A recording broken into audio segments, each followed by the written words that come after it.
মোৰ শ্ৰদ্ধা ৰাইজ, আজি আমি এনেকুৱা এটা সন্ধিখনত আছোঁ, নট অনলি বিটিআৰবাসী, অসমবাসী, ভাৰতবাসী, গোটেই বিশ্বই এটা নেদেখা নাজানা এটা শক্তিৰ লগত আমি সকলো যুদ্ধ কৰি আছোঁ। আৰু এনেকুৱা সময়ত আমি আজি ভাৰতৰ ৰাষ্ট্ৰ নেতাসকলে কৈ আছে যে একত্ৰিত হৈ পেলাই আমি যুঁজিব লাগিব আৰু সকলো এটা চিন্তাৰে আগবাঢ়িব লাগিব। আৰু বিশ্ববাসীয়েও আজি সেইটোকে কৈ আছে যে এই সময়ত আমাৰ চিন্তাধাৰাবিলাক ডিফাৰেঞ্চ হ'লে নহ'ব, এটাই চিন্তা লৈ পেলাই আমি আগবাঢ়িব লাগিব। কাৰণ এইটো এনেকুৱা এটা ভাইৰাছ, যি ভাইৰাছে নেকি গোটেই মানে মানৱ জাতিটো ধ্বংস কৰি দিব পাৰে। তো সেইকাৰণে আজি সকলো সজাগ হৈছে। কিন্তু ইয়াৰ কাৰণে বহুত টকা পইচাও নালাগে এই ভাইৰাছৰ লগত ফাইট কৰাৰ কাৰণে। সকলো কৈছে যে ছ'চিয়েল ডিষ্টেঞ্চিংটো মেইনটেইন কৰিব লাগে। আৰু মই ধন্যবাদ জনাইছোঁ আমাৰ ভাৰতৰ প্ৰধানমন্ত্ৰী ডাঙৰীয়াক, তাৎক্ষণিকভাৱে যিটো লকডাউন আৰু ছ'চিয়েল ডিষ্টেঞ্চিঙৰ কথাটো লৈ আহিলে সকলোৰে মাজত, সেইকাৰণে হয়তো ভাৰতবৰ্ষত আজিলৈকে খুব মানে 100% নহ'লেও খুব মানে এটা কণ্ট্ৰল পাইছোঁ আৰু লাহে লাহেকৈ ইয়াৰ নাম্বাৰটো বাঢ়ি আছে। আমি যিটো দেখিছোঁ যে যথেষ্ট ইয়াত আমি সকাহ পাইছোঁ আৰু অসমত বিশেষকৈ অসম চৰকাৰে বহুত পজিটিভ এটা ৰোল লৈ আছে, যাৰ কাৰণে আমি এটা সকাহ পোৱা নিচিনা হৈছোঁ। গতিকে মই ৰাইজক আহ্বান কৰিছোঁ যে আমি সকলো যাতে এটা চিন্তা লৈ আগবাঢ়ে। প্ৰথমতে আমি যিখিনি চৰকাৰী নিৰ্দেশ মেইনটেইন কৰাটো, আজি বিশেষকৈ 4 এপ্ৰিল যদি ফ'ৰ্থ যিটো আজি অনুষ্ঠিত আৰু 32 লক্ষ জনসাধাৰণে বিচাৰিছিলে ইয়াত আমি কৰাপশ্যন ফ্ৰী, দুৰ্নীতিমুক্ত এটা চৰকাৰ, অপশাসন যিটো কৰি আছে সেই অপশাসনৰ পৰা মুক্তি পাবলৈ আজি এটা ভাল এটা ভোট দিবলৈ এটা সুযোগ পালেহেঁতেন। কিন্তু কৰোণা ভাইৰাছৰ সেই চিটুৱেশ্যনৰ কাৰণে, COVID-19ৰ কাৰণে আজি ইলেকশ্যনটো হ'বলৈ নাপালে। তো যিয়ে নহওক, সকলোৱে আশা কৰি যেনেকৈ আছে যে আমাক এটা কৰাপশ্যন ফ্ৰী, দুৰ্নীতিমুক্ত, অপশাসনমুক্ত আমাক এটা চৰকাৰ লাগে, ৰাইজৰ স্বাৰ্থত কাম কৰা, ৰাইজৰ চিন্তা কৰা, আমাৰ সকলোৰে উন্নয়নৰ কথা চিন্তা কৰা, এটা নিকা ভাৱমূৰ্তিৰ মানে এটা চিন্তাধাৰাৰে কাম কৰা এটা চৰকাৰ লাগে। সেইটো ৰাইজে আশা কৰি আছিলে, বিচাৰি আছিলে, আৰু ময়ো সেইটোৱে বিচাৰিছিলোঁ এজন বিটিআৰ অঞ্চলৰে বাসিন্দা হিচাপে। গতিকে আজি আমি সেইটো আজিও আমাৰ আশাটো পূৰণ হোৱা নাই যদিও নিশ্চয় সেই আশাটো পূৰণ হ'ব। গতিকে আজি সেই পৰিৱেশত আমাৰ কাৰণে নিৰ্বাচনটো ডাঙৰ কথা নহয়। যদিও আজি নিৰ্বাচন নহ'ল, আমি সেইটো কোনো দুখ কৰিব লগা নাই। নিৰ্বাচনটো আমাৰ কাৰণে ডাঙৰ কথা নহয়। এতিয়া আমাৰ সকলোৰে কাৰণে ডাঙৰ কথাটো হৈছে কৰোণা ভাইৰাছৰ যিটো আক্ৰান্ত। আৰু এনেকুৱা সময়ত আমি প্ৰথমতে নিজক বাচাব লাগিব, নিজৰ পৰিয়ালক বাচাব লাগিব, সমাজখন বাচাব লাগিব, আৰু ইয়াৰ লগতে নিজৰ দেশ আৰু বিশ্বখনক বচাব লাগিব। আৰু সেইকাৰণে আজি বিভিন্ন মহলে যেনেকৈ সক্ৰিয়ভাৱে কাম কৰি আছে, বিশেষকৈ মই ধন্যবাদ দিব বিচাৰিছোঁ আমাৰ প্ৰশাসনৰ ব্যক্তিসকলে দিনে নিশা আমাৰ চিভিল এডমিনিষ্ট্ৰেশ্যন, পুলিচ এডমিনিষ্ট্ৰেশ্যন আৰু যিমানখিনি মানে ডিফেন্সৰ মানুহ আছে এইটো কাম কৰি আছে। মই তেখেতসকলক ধন্যবাদ জনাইছোঁ।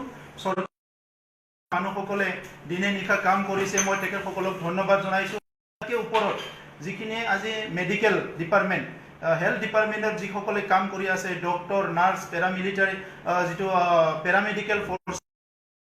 আন্তৰিকতাৰে ধন্যবাদ জনাইছোঁ আৰু ভগৱানৰ ওচৰত প্ৰাৰ্থনা কৰিছোঁ যে তেখেতসকলৰ যিটো শৰীৰে ভালে থাকিব পাৰে। আৰু ইয়াৰ লগতে আজি গাঁৱে ভূঞে আশা কৰ্মী, অংগনবাদী কৰ্মীৰ পৰা লৈ পেলাই গাঁওবুঢ়ালৈকে সকলোৱে কাম কৰি আছে। আমাৰ তেখেতসকলকো মই ধন্যবাদ জনাইছোঁ যে আপোনালোকে ইমান সক্ৰিয়ভাৱে কাম কৰি আছে কাৰণে আজি আমাৰ অঞ্চলবোৰত যেনেকৈ হ'ব লাগিছিলে তেনেকৈ হ'বলৈ পৰা নাই এই কৰোণা ভাইৰাছটো। কিন্তু এইখিনিতে মই এটা কথা ক'ব বিচাৰিছোঁ যে আজি কিছুমান ব্যক্তিয়ে ভাৰতৰ বিভিন্ন প্ৰান্তৰ পৰা আহি পেলাই বা বিশ্বৰ বিভিন্ন প্ৰান্তৰ পৰা আহি পেলাই যিসকলে আজি নিজকে মানে লুকাই আছে, সেইটো খুব আনফৰ্চুনেট। এইটো আমি সবে দুখ পাইছোঁ আৰু এতিয়া নতুন নতুনকৈ কেছ আমাৰ হাতত আহিছে ভাৰতৰ বিভিন্ন প্ৰান্তত যিসকলে আজি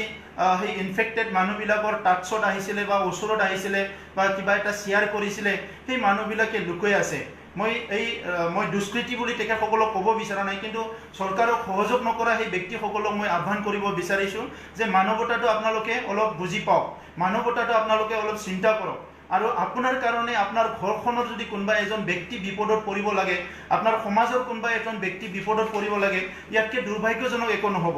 সেইকাৰণে আজি নিজামুদ্দিনৰ পৰা আদি কৰি যিসকলে আজি ইয়াত আছে আহি পেলাই মই তেখেতসকলক আহ্বান কৰিছোঁ অতি শীঘ্ৰে তেখেতসকলে নিজে গৈ পেলাই হেল্থ ডিপাৰ্টমেণ্টই হওক বা পুলিচ বিষয়াকে হওক বা চিভিল হওক বা নিজৰ অঞ্চলৰ গাঁওবুঢ়াই হওক বা কিছুমান ছ'চিয়েল অৰ্গেনাইজেশ্যন NGOৰ নেতৃত্বকে হওক তেখেতসকলক যাতে নিজে নিজে জনাই লয় যে মোৰ এনেকুৱা এটা সমস্যা হৈছে বা মই এনেকুৱা এটা চিটুৱেশ্যনত আছিলোঁ আৰু মই নিজকে টেষ্ট কৰিব বিচাৰোঁ মই যাবলৈ বিচাৰোঁ তেতিয়া এতিয়াও আমাৰ সময় আছে যে পৰিৱৰ্তনটো আমি এতিয়াও আনিব পাৰিম আৰু আমি নিজকে ছেভ কৰিব পাৰিম তেনেকুৱা এটা মোৰ এতিয়াও মানে বিশ্বাস এটা আছে তো সদৰ ৰাইজ নিৰ্বাচন নহ'ল সকলো আন্তৰিকতাৰে আশা কৰি আছিলে যে আমি এটা দুৰ্নীতি আৰু দুৰ্নীতিমুক্ত এটা চৰকাৰ পাম যিসকলে যোৱা 17 বছৰে ৰাইজৰ কাৰণে একো কাম নকৰিলে আজি ৰাইজে যিবিলাক মিনিমাম এটা আশা কৰিছিলে ভাৰত চৰকাৰৰ স্কিমবিলাক অসম চৰকাৰৰ স্কিমবিলাক BTC অঞ্চলত যেনেকৈ ৰূপায়ণ হ'ব লাগিছিলে সেইখিনি সময়মতে ৰূপায়ণ নহ'ল উন্নয়নবিলাক ঠিকমতে নহ'ল আৰু ৰাইজৰে আন্তৰিকতাৰে আশা কৰি আছিলে নিৰ্বাচন হ'ব আৰু আমি এটা ভাল এটা চৰকাৰ পাম য'ত নেকি এটা পৰিৱৰ্তনৰ কথাটো সবে চিন্তা কৰি আছিলে কিন্তু সেইটো মই নিজে UPPLৰ আজি সভাপতি হৈছোঁ কিন্তু মই দীৰ্ঘদিন ধৰি মই ছাত্ৰ সংগঠনত আছিলোঁ আৰু সেই সময়ত আমাৰ সকলোৰে কথাটো আছিলে হ'ব লাগে গতিকে আমি সামাজিকভাৱে মই ছাত্ৰ সংগঠনত থাকি পেলাই এটা আপিল কৰিছিলোঁ যে আমাক অস্ত্ৰ আৰু হিংসামুক্ত সমাজ লাগে আজি সেই কামটো আমি সবেই মিলি কৰি পেলাই BTR অঞ্চল হৈছোঁ আৰু ইয়াৰ লগতে স্থায়ীভাৱে আমি শান্তি প্ৰতিষ্ঠা কৰিবলৈ আমি সক্ষম হৈছোঁ এতিয়া কথাটো হৈছে কি আমাৰ বিভিন্ন জাতি জনগোষ্ঠীৰ লোক আজি আমাৰ BTR অঞ্চলত আছে 32 লাখ জনসাধাৰণ আছে ইয়াত একদম দুখীয়া মানুহ আছে ইয়াত মিডিল ক্লাছ আছে আৰু ইয়াত কিছুমান ব্যক্তি এনেকুৱা আছে যিসকলৰ কোনো কাম কাজ নাই আজি খেতিয়ক শ্ৰেণীৰ কাৰণে এটা দুৰ্যোগৰ এটা নিচিনা এটা অৱস্থা আহি সময়ে সময়ে এই কামবিলাক আমি কৰিব পৰা নাই আৰু ইয়াত লোকেল গভৰ্ণমেণ্ট হিচাপে যিটো BPFৰ 17 বছৰৰ চৰকাৰ আছে তাত সেই মিনিমাম ডেভেলপমেণ্টটো ৰাইজে বিচাৰিছিলে আৰু ভাৰত চৰকাৰৰ যিবিলাক স্কিম আমি গাঁৱে ভূঞে ঘূৰি পেলাই যিটো দেখিলোঁ আয়োৰ ঘৰ আজি প্ৰাইম মিনিষ্টাৰ যিটো মানে আৱাস যোজনাৰ ঘৰবিলাক সঠিকভাৱে হৈ উঠা নাই ইমান বছৰে ইয়াত আত্মঘাত হৈছে গেছ চিলিণ্ডাৰ মানুহে পোৱা নাই ৰেচন কাৰ্ড বহুত মানুহৰ হাতত নাই এতিয়া মানে সেই COVID-19ৰ কেছত আমি দেখিবলৈ পালোঁ যে কিছুমানৰ BPL কাৰ্ড আছে BPL কাৰ্ড কিছুমানৰ নাই ৰেচন কাৰ্ড কিছুমানৰ আছে ৰেচন কাৰ্ড কিছুমানে নাই আমি চৰকাৰক আহ্বান জনাইছোঁ অসম চৰকাৰক আহ্বান জনাইছোঁ এনেকুৱা দুৰ্যোগৰ সময়ত যাতে ৰেচন কাৰ্ড থকা নথকাৰ কথা নাহে সকলো গৰীব দুখীয়া মানুহ যাতে তেখেতসকলে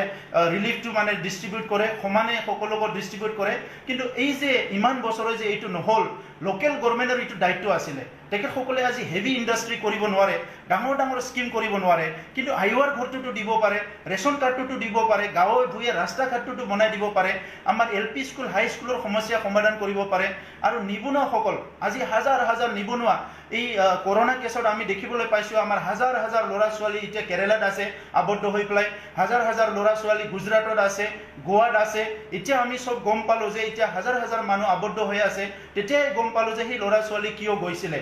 আমি নিজৰ লেভেলত আমাৰ বন্ধু বান্ধৱ NGO বিলাকৰ থ্ৰুৱেদি চৰকাৰৰ থ্ৰুৱেদি তেখেতসকলক খবৰ লৈ আছোঁ আৰু যিমান পাৰোঁ সহায় কৰিবলৈ আমি চেষ্টা কৰিছোঁ কিন্তু আজি সেই নিবনুৱাবিলাকক আমি চিৰদিন নিবনুৱা কৰি ৰাখিম নেকি এই নিবনুৱাবিলাকক আমি সংস্থাপন দিব লাগিব আৰু সংস্থাপন দিম বুলি ক'লে আমাৰ লোকেল গভৰ্ণমেণ্টক সংস্থাপন দিব পাৰে প্ৰত্যেক বছৰতে 600 কোটি 800 কোটি টকা আহে ইয়াত চেন্ট্ৰেল গভৰ্ণমেণ্টৰ স্কিম বহুত আহে সেইবিলাক যদি আজি কোনোবাই চেষ্টা কৰিলেহেঁতেন এগ্ৰিকালচাৰ ছেক্টৰত আজি ফুড ইণ্ডাষ্ট্ৰীত ইয়াত টুৰিজিম ছেক্টৰত হেণ্ডিক্ৰাফ্ট আৰু যিখিনি কটেজ ইণ্ডাষ্ট্ৰিয়েল ছেক্টৰত বহুত ছেক্টৰত সেই ল'ৰা ছোৱালীবিলাকক এমপ্লয়মেণ্ট দিব পাৰিলেহেঁতেন কিন্তু সেই কামবিলাক নকৰিলে আজি মই ৰাজনীতিত জইন কৰাৰ পিছত আজি ভাৰত চৰকাৰৰ স্কিমবিলাক চাই আছোঁ ইমান সুন্দৰ সুন্দৰ স্কিম আছে অসম চৰকাৰৰ স্কিমবিলাক চাই আছোঁ সুন্দৰ সুন্দৰ স্কিম আছে কিন্তু দুৰ্ভাগ্যজনক কথা 17 বছৰে আমাৰ যিটো BTC চৰকাৰ তেখেতসকলে নতুনত্ব একো চিন্তা কৰিব নোৱাৰিলে নতুন স্কিম এটা ইয়াতে আৰম্ভ কৰিব নোৱাৰিলে সেইকাৰণে ৰাইজ আপোনালোকৰ যিটো আকাংক্ষা এইটো পূৰণ হ'ব আমি চবেই মিলি পেলাই একত্ৰিত হৈ পেলাই পৰিৱৰ্তনটো আনিব লাগিব আৰু আমাৰ উন্নয়নৰ স্বাৰ্থত আমাৰ ল'ৰা ছোৱালীৰ সংস্থাপনৰ স্বাৰ্থত যাতে ইয়াত অগাধ দুৰ্নীতি হৈছে টকা পইচা লৈ সৰু সৰু চাকৰি এটাতো লাখ লাখ টকা লৈ আৰু সেই চাকৰিবিলাকো ৰেগুলাৰ নহয় আজি বহুতে মোৰ ওচৰলৈ আহিছে আলোচনা কৰিছে অতি দুৰ্ভাগ্যজনক কথা আৰু সেই গোটেই সমস্যাবিলাক আমি মেপিং কৰি আছোঁ ষ্টাডি কৰি আছোঁ ৰেকৰ্ড কৰি আছোঁ আজি ইয়াত চৰকাৰত বহি থকা মানুহবিলাকে কোনো আঁচনিৰ কথা নাপাতে মিছনৰ কথা নাপাতে কোনো ভিজনৰ কথা নাপাতে উন্নয়নৰ কথা নাপাতে খালি কোনোবা এজনক ব্যক্তিগতভাৱে আক্ৰমণ কৰা কথা ৰাজনীতিত ইমান লেতেৰা কৰি পেলাইছে এইটো কথা গতিকে আমাৰ চিন্তাটো হৈছে যে ৰাজনীতিটো সহজ সৰল দুখীয়া সকলো শ্ৰেণীৰ মানুহে কৰিব পৰা এটা অৱস্থাত আনিব লাগিব আৰু সকলো যাতে সম উন্নয়ন সমমৰ্যাদা পাব পাৰে ভূমিৰ অধিকাৰৰ পৰা বিভিন্ন অধিকাৰৰ সমস্যাৰ কথা পাতি আছে ৰাইজে সেইখিনি লৈ পেলাই আজি আকৌ পুৰা ৰাজনীতি আৰম্ভ কৰিলে যিসকলে 17 বছৰে ভূমিৰ অধিকাৰ দিব নোৱাৰিলে আজি তেখেতসকলে গাঁৱে গাঁৱে ঘূৰি পেলাই কৈছে যে বেলেগ আহিলে ভূমিৰ অধিকাৰ দিব নোৱাৰিব আমিহে ভূমিৰ অধিকাৰ দিব পাৰিম যিসকলে 17 বছৰে এমপ্লয়মেণ্ট দিব নোৱাৰিলে সেইসকলে গাঁৱে ভূঞে ঘূৰি কৈ আছে আমিহে এমপ্লয়মেণ্ট দিব পাৰিম বেলেগে এমপ্লয়মেণ্ট দিব নোৱাৰে ইটছ ভেৰি আনফৰ্চুনেট গতিকে আমি চবে ভাবিব লাগে এনাফ ইজ এনাফ মোৰ কোনো ৰাজা মন্ত্ৰী হোৱা সপোন নাই আজি বহুতে কৈ আছে যে এইটো হ'ব এইটো এটা আমাৰ সমূহীয়া কালেক্টিভ এইটো এটা আমাৰ কি ষ্ট্ৰাগল হয় পৰিৱৰ্তনৰ কাৰণে আমি চবে ষ্ট্ৰাগল কৰি আছোঁ আমি সকলো সংগ্ৰাম কৰি আছোঁ আমি সকলো ইয়াত এটা ডাঙৰ এটা সংগ্ৰাম আৰম্ভ কৰিছোঁ পৰিৱৰ্তনৰ কাৰণে এই পৰিৱৰ্তনটো 32 লাখ মানুহৰ স্বাৰ্থত আমাৰ নিবনুৱাৰ স্বাৰ্থত গৰীব মানুহৰ স্বাৰ্থত দুখীয়া মানুহৰ স্বাৰ্থত খেতিয়কৰ স্বাৰ্থত সকলো শ্ৰেণীৰ ৰাইজৰ এটা ভাল এটা নিকা চৰকাৰ লৈ পেলাই ভাল এটা এডমিনিষ্ট্ৰেশ্যন এটা লৈ পেলাই ভাল এটা গভৰ্নেন্স লৈ পেলাই নিজৰ অধিকাৰ সাব্যস্ত কৰি জীয়াই থকাৰ কাৰণে এই যুদ্ধটো গতিকে ইয়াত আপোনালোকে নিৰাশা হ'ব নালাগে নিৰ্বাচন হয়তো অতি সোনকালে হ'ব যদি পৰিৱৰ্তন হ'লে পৰিৱেশবিলাক ভাল হয় এই সময়ত আমি এই কথাবিলাক বেছি নাপাতো আমাৰ এতিয়া কৰোনা ভাইৰাছৰ যিটো আক্ৰান্ত ইয়াৰ পৰা মুক্ত হ'ব লাগিব ময়ো নিজে ডিষ্টেন্স মেইনটেইন কৰি আছোঁ যিমান পাৰোঁ ছ'চিয়েল ডিষ্টেন্সিংটো ময়ো মেইনটেইন কৰি আছোঁ আৰু যিখিনি মেজাৰ্ছ গভৰ্ণমেণ্টে কৈছে হাত ধুব লাগে মাস্ক পিন্ধিব লাগে সদায় পিন্ধি আছোঁ এই সময়ত মোৰ মাস্ক লগতে আছে মই পিন্ধা নাই কিন্তু মোৰ মাস্ক সদায় লগতে আছে মই আপোনালোককো অনুৰোধ কৰিছোঁ আৰু যিমান পাৰে এই সময়ত যাতে সবে ঘৰতে থাকে ঘৰত থকাটোৱে সেফ বুলি কৈছে নিজৰ ঘৰখনতকৈ আৰু সেফ বেছি নাই আৰু খোৱা লোৱাৰ যিবিলাক সমস্যা আছে আমি চৰকাৰৰ লগত খুব সঘনে কথা পাতি আছোঁ কাৰণ ৰাইট অথৰিটিটো হ'ল গভৰ্ণমেণ্টে দিব লাগিব গভৰ্ণমেণ্টৰ নিজৰ সিস্টেম আছে গভৰ্ণমেণ্টৰ হাতত সব বস্তু আছে গভৰ্ণমেণ্টে দিব লাগিব ইয়াত সবে দিব পাৰে কিন্তু দিলে এটা কেওটিক এটা সিচুৱেশ্যন হ'ব ইফালে সোশ্যাল ডিস্টেন্সিং ইফালে যদি আমি সবে মানে রিলিফ মেটেরিয়াল ডিস্ট্রিবিউট কৰিবলৈ যাওঁ ইয়াত মানে খুব এটা কেওটিক সিচুৱেশ্যন হ'ব সেইটো আমি বিচৰা নাই গতিকে সিস্টেমত হ'ব লাগে আজি চৰকাৰে এটা নিৰ্দেশ ওলাইছে NGO বিলাক কিছুমান গ্ৰুপ বিলাক ইয়াত ভাগাব পাৰিব ইয়াৰ মাজত কৈছে যে সেইবিলাক কোনো পলিটিক্যাল এফিলিয়েশ্যন থকা ইয়াত MCC চলি আছে মডেল কোড অফ কণ্ডাক্ট তো ইয়াৰ মাজেৰে আমি সবে মিলি আগবাঢ়ি যাব লাগিব গতিকে সকলো পক্ষক মই আহ্বান কৰিছোঁ আৰু ধন্যবাদ জনাইছোঁ যিসকলে পজিটিভলি কামবিলাক কৰি আছে আৰু দুখৰ সময়ত আমি সদায় আপোনালোকৰ লগত আছোঁ কোনোবা যদি ভাবিছে যে মই কৈ ল'বলৈ ভয় কৰিছোঁ মোৰ ইনফেকশ্যন আছে এইটো আছে মোকো কোনোবা বিচাৰিলে ক'ব পাৰে ময়ো চৰকাৰৰ লগত আলোচনা কৰিম বা বিভিন্ন জনক আপোনালোকে কৈ পেলাই অতি শীঘ্ৰে যাতে অসমত এজনো ডাউটফুল ইনফেকশ্যন থকা মানুহে যাতে লুকাই নাথাকে সকলো ওলাই আহক মই এইটো আহ্বান কৰিছোঁ আৰু অসমৰ যিখিনি প্ৰায় 3.5 কোটি যিখিনি আমাৰ মানুহ আছে সেইখিনি সেভ কৰাটো আমাৰ সকলোৰে দায়িত্ব সেই দায়িত্বটো যাতে আমি লৈ